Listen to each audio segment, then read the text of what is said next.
Hi, my name is Ashton, and I'm here to discuss the Battle of Baltimore. The War of 1812 had already been raging for 2 whole years, and having recently burned down Washington, D.C., the British have set their sights on destroying Baltimore. In September of 1814, the British sailed up the Chesapeake Bay to the mouth of Baltimore's harbor and set plans to conquer Baltimore. The British forces were led by Admiral Alexander Cochrane and Major General Robert Ross.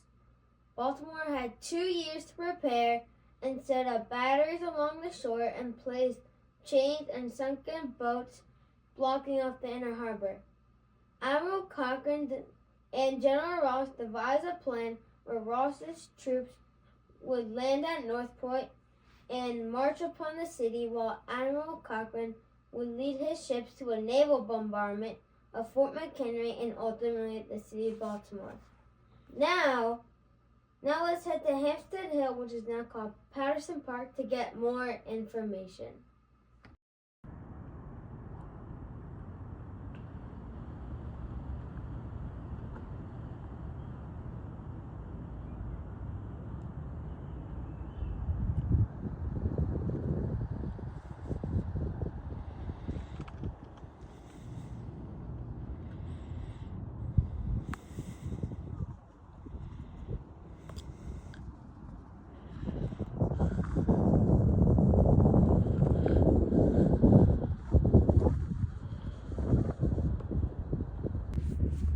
We're here on the top of Hampstead Hill, where American soldiers stood ready to protect the city from the invading British forces.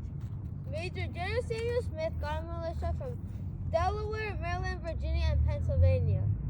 In total, they had trenches that were built all along the park and a total of 34 cannons. The arrival of Commodore John Rogers and 350 U.S. Marines gave the city hope for defense. The name of Hampstead Hill later got changed to Patterson Park.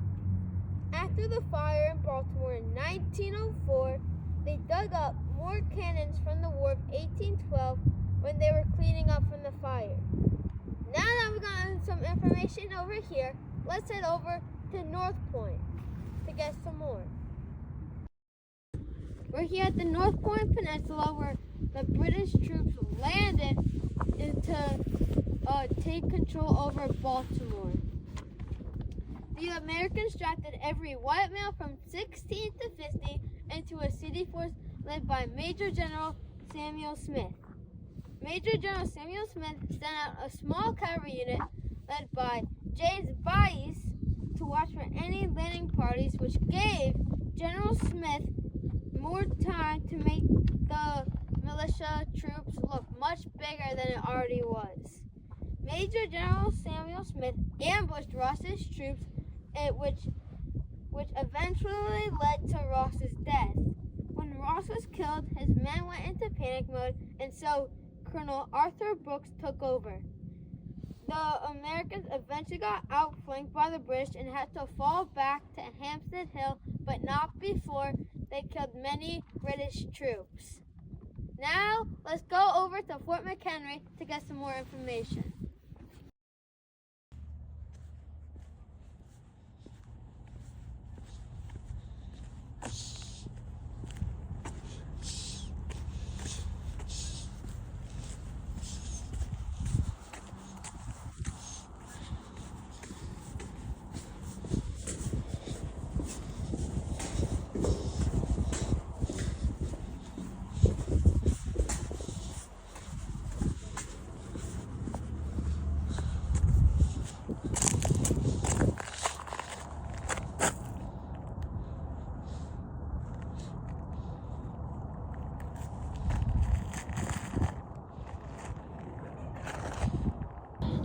We're here on the ramparts of Fort McHenry, where the British fleet of 19 ships anchored 2 miles away and where the American soldiers defended off the invading British.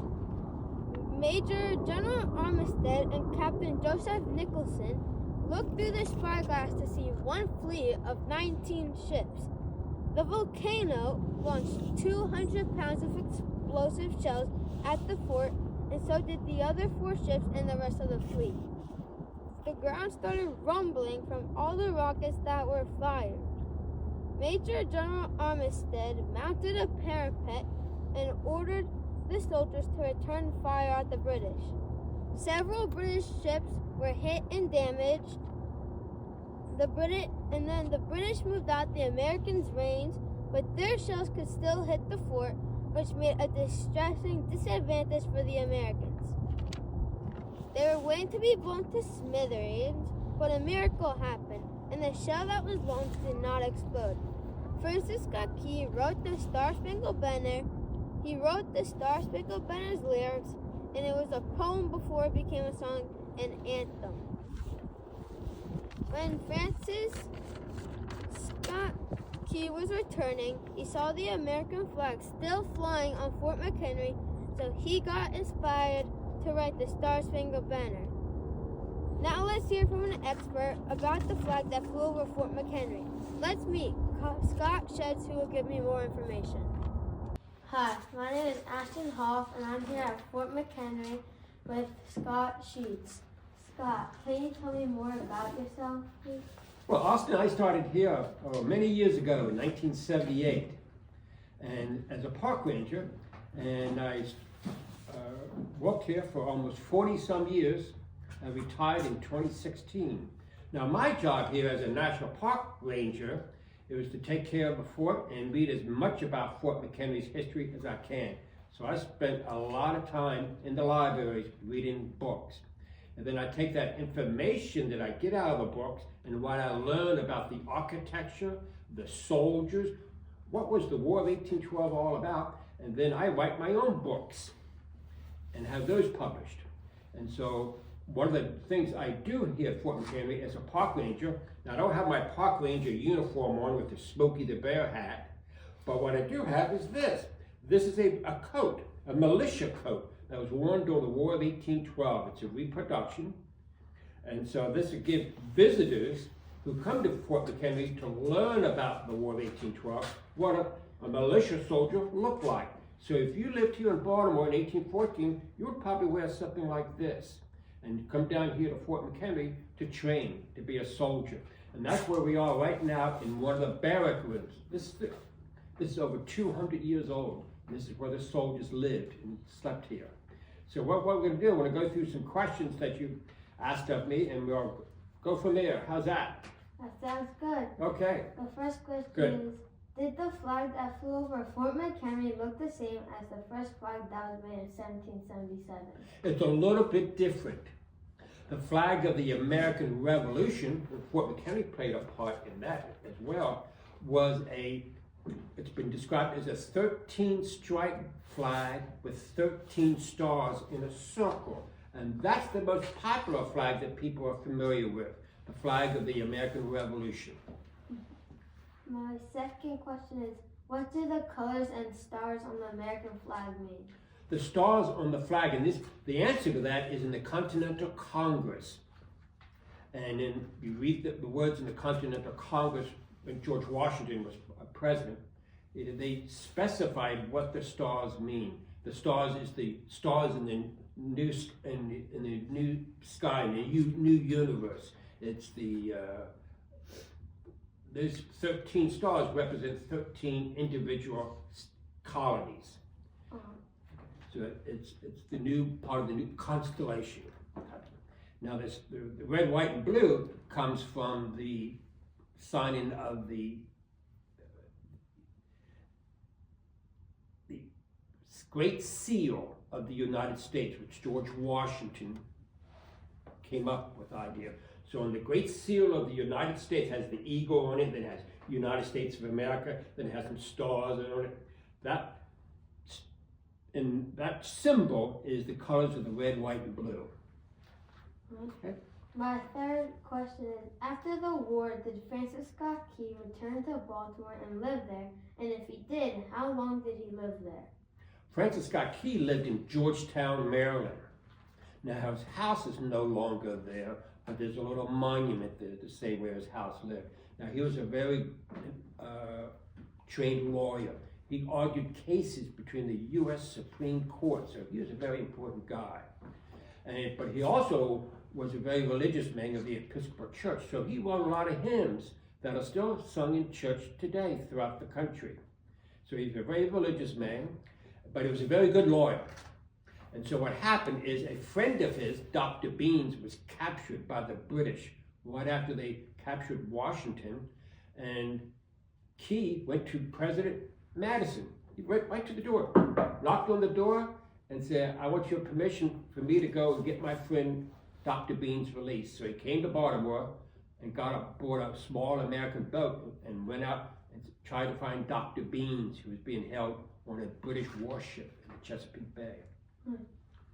My next question is, can you tell us more about the rest of his life? Key never came here. He wrote it, he saw the flag, he wrote a song about it. What's interesting about that song is within 2 weeks after he published the song, every newspaper in the country published it on the front page. All 18 states had published the song, so it went right to the top of the charts. Everybody was singing it. And that's why that's important, because for the first time, that song made people look at the flag in a way they never looked at it before. They saw that as the new national symbol. And that's when you start seeing images of the flag, and people find flags outside their homes. That flag, the Key symbolized, became the new national ensign. My next one is, I see you're in uniform. Can you tell me more about the militia? Mm-hmm. This is a militia uniform that I made a couple years ago. And it's a typical militia uniform. It's called a hunting frock. If you lived in the country and you had to go out and get some food for your family, this is what you would wear to go hunting. And this is very heavy because it's winter time. And so this is a hunting frock. And you would have one of these, and your dad would have one of these, and maybe your mom had one of these too. But it's very warm. So it's called a hunting frock. It's very not expensive. And so with this hat, I have my hat. This is a typical hat of the period. Now this one this is different. This has a little eagle on here that tells I'm an officer. And this white plume says I'm an officer, I'm the captain. And so this is a typical hat of the period. And then also have my vest and my red sash. You see a red sash here. This signifies that I'm an officer. Now, I don't have my sword with me today because it's being polished. How's that? The next question is, why Baltimore? I know the British were trying to win the war, but they seem to have hatred towards Baltimore. Is there a reason for that? Mm-hmm. Baltimore, by 1812, was a major seaport. They built a lot of boats here in Baltimore. Boats like what we have today, the Pride of Baltimore. That's a reproduction of a very famous privateer, a privately owned warship that was built here in Baltimore in Fells Point. So Fells Point was a big shipbuilding industry. So when we declared war on England in 1812, these privateers, they're not pirates. A privateer is a licensed sailor, licensed by the federal government to go out and capture and destroy British merchant ships. Even off the coast of London, that's where these ships went. And it cost so much money to the people and merchants in London, they put pressure on the Royal Navy to come to Baltimore to destroy this nest of pirates, the seacoast. So they came here to destroy the shipyards. Baltimore is the third most important city in the country at the time because of the shipbuilding industry. And then my final question, how many men were in the fort and what was it like? Well, I'll give you an idea what it's like. This room that we're in right now is one of the 6 original rooms. This room dates back to 1798. And 16 men lived in this room, 4 men per bunk. And there are 2 types of soldiers here. The people who lived in this room were the U.S. Corps of Artillery, the regular army. You got paid $8 a month. You served for 5 years. And after the war, you were allowed to go home, and the government gave you, for your service to help defend Fort McHenry, 180 acres of free land called Wow. bounty land. And later they doubled that to 300 acres. And so you could take, that's on a piece of paper. And that, you could take that, and that land was out in Ohio and in Indiana. So after the war, a lot of these people who had helped defend Fort McHenry and helped defend America went out to Indiana and Ohio to claim their land that the government gave them. Land was going for 50 cents an acre. Well, that was all of my questions. Okay. Thank you for your time. You're quite welcome. And this is one more question, but this is just me. I didn't tell anyone. After the war, Those are the best questions. after the war, when they still had the cannons, and it comes back to modern day, do they still ever use those cannons? No, because they're historic cannons. Like these walls and these floors here are all historic. So we have to take care of them. But the cannons only last a few years before they're useless. But we use cannons here to help give demonstrations. So part of my job here is to fire the cannons at Fort McHenry. So, but what if they made like newer types of those cannons, and do they use those? Yeah, that's what they did after the War of 1812. These cannons were too old. They date back to the Revolutionary War. So they come up with new cannons. And those are the real big ones we see outside the fort today from the American Civil War period. Okay. Well, thank you. That was all of the questions. You sure? Okay. Yep. Thank you. You're quite welcome. My pleasure. And before we leave, I've got something here for you. Let's see. Baltimore played a crucial role in the War of 1812. They had to keep the British away at Hampstead Hill, North Point, and Fort McHenry. Francis Scott Key got inspired by the flag still flying over Fort McHenry, and he wrote the Star-Spangled Banner.